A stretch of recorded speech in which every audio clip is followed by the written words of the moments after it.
Before I start today's story, I do want to share a gentle disclaimer. This episode talks about miscarriage and pregnancy loss. If this is something that's hard for you to hear right now, please take care of your heart and only listen when you're ready. And that's if you're ready. Hi, I'm Adrienne, and welcome to The Hidden Curriculum of Life. This is where I share the lessons life has taught me through struggles, blessings, and all of the unexpected turns.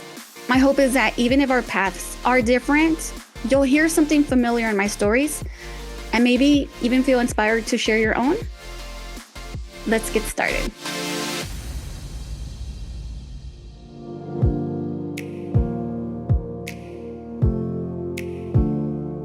Episode 8, Fenix, my rainbow child. This story is about my son, Fenix, and the road that led me to him. So it started in the years during my second marriage. I kept having the same dream. I was holding a baby boy in my arms. He had light skin, light brown hair, and I would toss him up in the air, and he would laugh, and I would catch him and just bring him back really close to me. And there was this man besides me. I couldn't see his face, but I knew there was a man there, a presence. And it wasn't my husband. It was someone else. I would wake up crying. More than anything, because at the time, my kids lived in Los Angeles with their dads, and I was in Albuquerque. So that dream really reminded me of how much I miss being a mom. Those small moments of holding your child, laughing with them, and just loving on your kids. I didn't think about the fact that it wasn't my husband out there. It was my kids that made me miss him. Also, we weren't thinking of having kids or even trying to have kids at the time. So that dream was just really weird for me. Now, what I didn't know was that the dream wasn't about what I lost. It was going to be about what was still waiting for me. In my third marriage, I wanted that dream to be real. We tried, but each time I conceived, I lost the pregnancy. The first miscarriage happened naturally. The next two were discovered during ultrasounds. No heartbeats. Every time I walked into the clinic, I prayed for different words. And every time I heard silence instead. By the third one, I stopped telling people. I didn't want sympathy. I didn't want to cry anymore. I just shut down. I was angry at my body. I was angry at myself. I felt so broken. I felt like maybe I did something wrong. Everyone grieves differently. My husband, by the third pregnancy, didn't attend the ultrasound nor the fourth pregnancy. I just stopped hoping and we just stopped trying. So years later, I would be part of what we call the truck team in the National Guard, which was state orders. And that contract or those state orders were for about a year. And it included long hours, a lot of diesel fumes with those military trucks. And at the same time, I was working on my master's degree online during my travel time. Life just went on, right? And then I found out I was pregnant again. Funny story. I had just signed a new 6-year reenlistment with the National Guard because I really enjoyed being part of the truck team and I wanted to continue to be part of the truck team. So I had to extend my contract and I just did another 6 years. It came with a bonus. Why not? And then to find out I'm pregnant maybe a month later into my new contract. Let's just say I would not have signed another 6-year contract if I was expecting to be pregnant. But after so many losses, I couldn't believe it.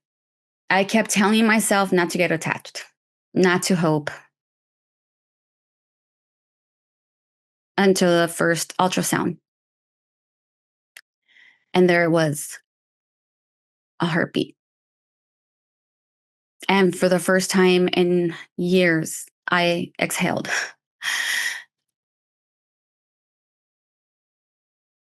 I'm older now, so that first heartbeat was definitely welcoming, but I had a lot more months and weeks to hold my breath. By December of 2017, I was wearing the maternity uniform, which I never even thought I would be doing. And my battle buddy, female that was part of the truck team, also was pregnant. So we both had baby bumps. And a few of the other soldiers that were part of the truck team, their wives or girlfriends were also pregnant. So we used to joke about not drinking the water at Camp Roberts if you didn't want to get pregnant or have a baby. Now, at my ultrasound party, we did find out it was a boy, and the naming began. It was a very small party, just my mom, husband, and my kids. And we were just throwing out different names. And I just kept saying, I want a city name, like something cool. So I tossed around like Frisco or Tucson, Austin, but everybody was like, no, no, no. And they were throwing names at me with, Chad and Jose and just different names. And then I said Phoenix, and it hit me. After all those miscarriages, after all those losses, the baby was my rebirth, my miracle. And Phoenix stuck. His dad did add a Yaqui name. So his middle name is Tekakawi, meaning soaring high in the mountains. We do spell his name with an F. So his name is Fenix, which is the Spanish way of saying Phoenix, the bird. So Phoenix Tekakawi, the child who rose from the ashes. In February, he arrived healthy, strong. I was healthy too. So they sent me home after 2 days. Months later, when he was about 8 months old, I had him in my arms, and his light skin and brown hair, and he was laughing, and I was tossing him up in the air, and I was catching him, and then it hit me. That dream, the one from Albuquerque, that was him, my rainbow child. At one of my jobs, a coworker made me a cake for my baby shower. It was rainbow colored. That's when it really sank in that he wasn't just my son. He was my promise after the storm. Phoenix taught me to love myself again, to forgive my body, to stop blaming myself for what I couldn't control. He reminded me and still reminds me that miracles don't always come when you ask for them. Sometimes they come when you just stop asking, to remind you that you were never forgotten. What about you? What's been your rainbow? The hope, the person, or the lesson that came after your hardest storm? Thank you.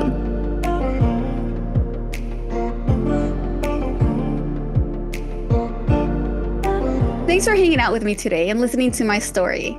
Every time I share one of these moments, I hope it sparks something in you.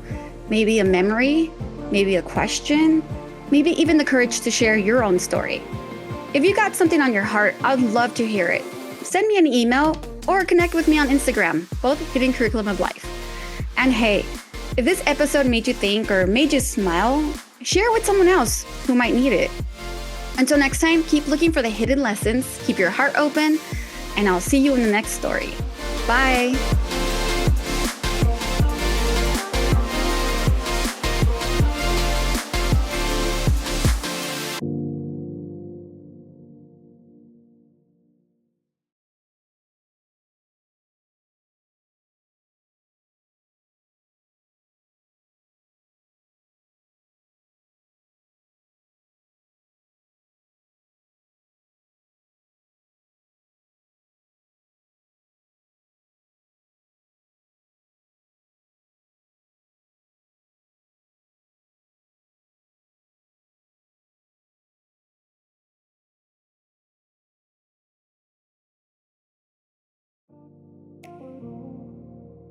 Phoenix, my rainbow child. I used to dream about a baby boy, light skin, brown hair, laughter in his eyes, and every time I woke up, I would cry. Years later, after 3 miscarriages, I stopped dreaming. I stopped hoping.